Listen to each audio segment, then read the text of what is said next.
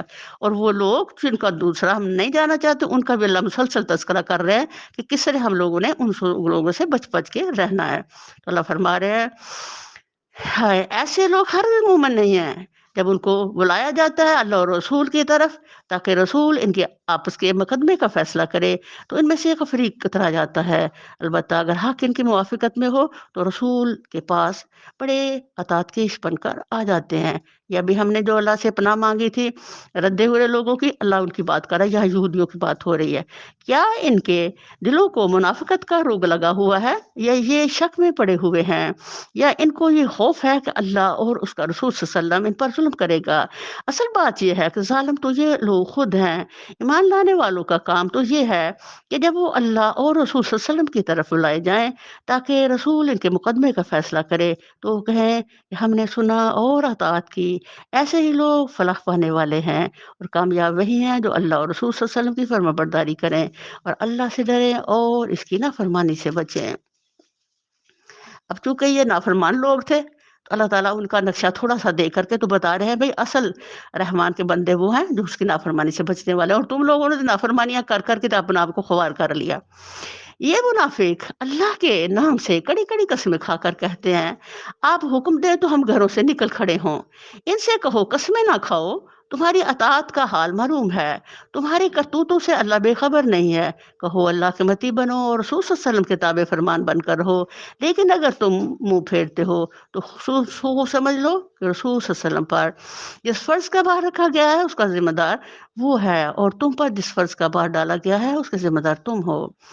اس کی اطاعت کرو گے تو خود ہی ہدایت پاؤ گے، ورنہ رسول صلی اللہ علیہ وسلم کی ذمہ داری اس سے زیادہ کچھ نہیں ہے کہ صاف صاف حکم پہنچا دے۔ اللہ نے اب ان کو یہود و نصارہ کو اور منافقین سب کو اللہ وارننگ دے رہے ہیں بھئی اب تمہارے بچنے کی اور تمہاری کامیابی کی اور تمہارے دنیا آخرت سرخرون کی ایک ہی شرط ہے، اور وہ ہے رسول اللہ صلی اللہ علیہ وسلم کی اطاعت اور ان کی بات کو ماننا۔ اللہ نے وعدہ فرمایا ہے تم میں سے ان لوگوں کے ساتھ جو ایمان لائیں اور نیک عمل کریں، وہ ان کو اسی طرح زمین میں خلیفہ بنائے گا جس طرح ان سے پہلے گزرے ہوئے لوگوں کو بنا چکا ہے۔ خلیفہ کا معنی تو آپ کو اچھی طرح آ چکا ہوگا، خلیفہ خلف سے نکلا ہے، اپنے پیچھے کسی کو کچھ اختیار دے کے چھوڑنا۔ ان کے لیے ان کے اس دین کو مضبوط بنیادوں پر قائم کر دے گا جو اللہ تعالیٰ نے ان کے حق میں پسند کیا ہے، اور ان کی موجودہ حالت خوف کو امن سے بدل دے گا۔ بس وہ میری بندگی کریں اور میرے ساتھ کسی کو شریک نہ کریں، اور جو اس کے بعد کفر کرے تو ایسے ہی لوگ فاسق ہیں۔ نماز قائم کرو، زکوٰۃ دو، رسول کی اطاعت کرو، امید ہے کہ تم پر رحم کیا جائے گا۔ جو لوگ کفر کر رہے ہیں ان کے متعلق اس غلط فہمی میں نہ رہو کہ وہ زمین میں اللہ کو عاجز کر دیں گے۔ ان کا ٹھکانہ دوزخ ہے اور وہ بہت ہی برا ٹھکانہ ہے۔ استغفر ربی من کل ذنب اللہم اجرنا من النار۔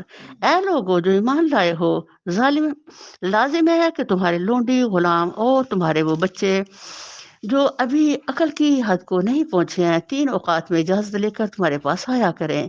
یہ اللہ تعالیٰ نے اتنی باریکی سے گھریلو معاملات کو بھی الحمدللہ قرآن میں کوٹ کیا ہے تاکہ گھروں کے اندر بھی عزت، شرافت اور پاکیزگی رہے۔ تو ہر غلام ہے یا بچے ہیں یا بڑے ہیں، ہر کسی کے لیے اللہ تعالیٰ عورت ہے یا مرد علیحدہ قوانین رکھ دیے ہیں۔ صبح کی نماز سے پہلے اور دوپہر کو جبکہ تم کپڑے اتار کر رکھ دیتے ہو، اور عشاء کی نماز کے بعد، یہ 3 وقت تمہارے لیے پردے کے وقت ہیں۔ ان کے بعد وہ بلا اجازت آئیں تو نہ تم پر کوئی گناہ ہے نہ ان پر، تمہیں ایک دوسرے کے پاس بار بار آنا ہی ہوتا ہے۔ اس طرح اللہ تمہارے لیے اپنے ارشادات کی توضیح کرتا ہے، وہ علیم و حکیم ہے۔ اور جب تمہارے بچے عقل کی حد کو پہنچ جائیں تو چاہیے کہ اسی طرح اجازت لے کر آیا کریں جس طرح ان کے بڑے اجازت لیتے رہے ہیں۔ اس طرح اللہ اپنی آیات تمہارے سامنے کھولتا اور وہ علیم و حکیم ہے۔ اور جو عورتیں جوانی سے گزری بیٹھی ہیں، نکاح کے امیدوار نہ ہوں، وہ اگر اپنی چادریں اتار کر رکھ دیں تو ان پر کوئی گناہ نہیں، بشرطے کہ زینت کی نمائش کرنے والے نہ ہوں۔ ہائے اللہ، اب تو حال یہ ہے کہ جو جو بھی ایج سٹیج ہے، ہر بندہ زینت والا ہے، کوئی سمجھتا نہیں کہ میں کہاں کدھر کھڑا ہوں۔ تو اس لیے بہتر ہے کہ اپنے آپ کو ہر ایج میں ٹک کے بندہ رکھے، تاہم وہ بھی حیاداری ہی کا برتے تو ان کے حق میں اچھا ہے۔ اور اللہ سب کو سنتا اور جانتا ہے، کوئی حرج نہیں اگر کوئی اندھا یا لنگڑا یا مریض کسی کے گھر سے کھا لے، اور نہ تمہارے اوپر اس میں کوئی مسائقہ ہے کہ اپنے گھروں سے کھاؤ یا اپنے باپ دادا کے گھروں سے یا اپنی ماں نانی کے گھروں سے یا اپنے بھائیوں کے گھروں سے یا اپنی بہنوں کے گھروں سے یا اپنے چچاؤں کے گھروں سے یا اپنی پھوپھیوں کے گھروں سے یا اپنے ماموں کے گھروں سے یا اپنی خالاؤں کے گھروں سے یا ان گھروں سے جن کی کنجیاں تمہاری سپردگی میں ہوں یا اپنے دوستوں کے گھروں سے۔ اس میں بھی کوئی حرج نہیں کہ تم لوگ مل کر کھاؤ یا الگ الگ۔ البتہ جب گھروں میں داخل ہوا کرو تو اپنے گھر لوگوں کو سلام کیا کرو۔ دعائے خیر اللہ کی طرف سے مقرر فرمائی ہوئی بڑی برکت اور فقیزہ۔ اچھا یہ دیکھیں اللہ تعالیٰ کتنی دفعہ یہ سلام کا یار ہے۔ یہ نہیں ہمیں آپس میں ملنا تو سلام کرنی ہے، گھر جانا تو سلام کرنی ہے، کسی کے گھر جانا تو سلام کرنی ہے، اور سلام بھی جو اللہ نے سکھائی، السلام علیکم۔ علیکہ واحد ہے اور علیکم جمع کا صیغہ ہے۔ ایک کو بھی السلام علیکم کہا جاتا ہے، آپ سلامت رہیں، یعنی اسلام جو ہے وہ ہمیں ادب سکھاتا ہے۔ زیادہ لوگوں کو سلام کریں یا ایک کو کریں، سب کو ہم السلام علیکم جمع کا صیغہ اختیار کرتے ہیں۔ دوسرے جب آپ کو سلام کرتے ہیں تو ایک انسان کے ساتھ 2 فرشتوں کا بھی سلام ہوتا ہے، جو آپ میں فرشتے آپ کو سلام کہتے ہیں۔ یہ ایک روحانی عمل ہے، یعنی اسلام دین جو ہے وہ کسی بھی جگہ پہ روحانیت کو نہیں اگنور کرتا۔ سلام کے اندر بھی میرے رب تعالیٰ نے ہمارے لیے ایک روحانی پہلو رکھ دیا الحمدللہ، جس سے ہماری جزا بڑھتی ہے اور ہمیں سلامتیاں ملتی ہیں۔ اس طرح اللہ تعالیٰ تمہارے سامنے آیات بیان کرتا ہے، توقع ہے کہ تم سمجھ بوجھ سے کام لوگے۔ مومن تو اصل میں وہی ہیں جو اللہ اور اس کے رسول صلی اللہ علیہ وسلم کو دل سے مانے، اور جب کسی اجتماعی کام کے موقع پر رسول صلی اللہ علیہ وسلم کے ساتھ ہوں تو اس سے اجازت لیے بغیر نہ جائیں۔ اے نبی صلی اللہ علیہ وسلم، جو لوگ تم سے اجازت مانگتے ہیں وہ اللہ اور رسول صلی اللہ علیہ وسلم کے ماننے والے ہیں، بس جب وہ اپنے کسی کام سے اجازت مانگے تو جسے تم چاہو اجازت دے دیا کرو، اور ایسے لوگوں کے حق میں اللہ سے دعائے مغفرت کیا کرو، اللہ یقیناً غفور و رحیم ہے۔ مسلمانوں، اپنے درمیان رسول صلی اللہ علیہ وسلم کے بلانے کو آپس میں ایک دوسرے کا سب بلانا نہ سمجھ بیٹھو۔ اللہ ان لوگوں کو خوب جانتا ہے جو تم میں سے ایسے ہیں کہ ایک دوسرے کی آڑ لیتے ہوئے چپکے سے سٹک جاتے ہیں۔ رسول صلی اللہ علیہ وسلم کے حکم کی خلاف ورزی کرنے والوں کو ڈرنا چاہیے کہ وہ کسی فتنے میں گرفتار نہ ہو جائیں یا ان پر دردناک عذاب نہ آ جائے۔ یہ منافقوں کا ایک پہلو والا ایک اور شو کر رہے ہیں کہ یہ لوگوں اور تو منافقتیں جو کرتے ہیں، ان کی ایک منافقت یہ بھی ہے کہ جب کسی محفل میں بیٹھے ہوتے ہیں، آخر میں بیٹھتے ہیں اور آخر سے پھر چپ کر کے سٹک جاتے ہیں۔ تو یہاں حکم دیا گیا ہے کہ آپ کو محفل میں آ کر کے نبی کے وسلم کی اجازت کے بغیر جانے کا حق ہی نہیں ہے۔ تو اللہ تعالیٰ یہاں پھر ان کو ایک اور جگہ پہ وارننگ دیتے ہیں، خبردار رہو، آسمان اور زمین میں جو کچھ ہے اللہ کا ہے، تم جس روش پر ہو اللہ اس کو جانتا ہے، اس رو لوگ اس کو اس کی طرف پلٹائے جائیں گے، وہ انہیں بتا دے گا کہ وہ کیا کچھ کر کے آئے ہیں، وہ ہر چیز کا علم رکھتا ہے۔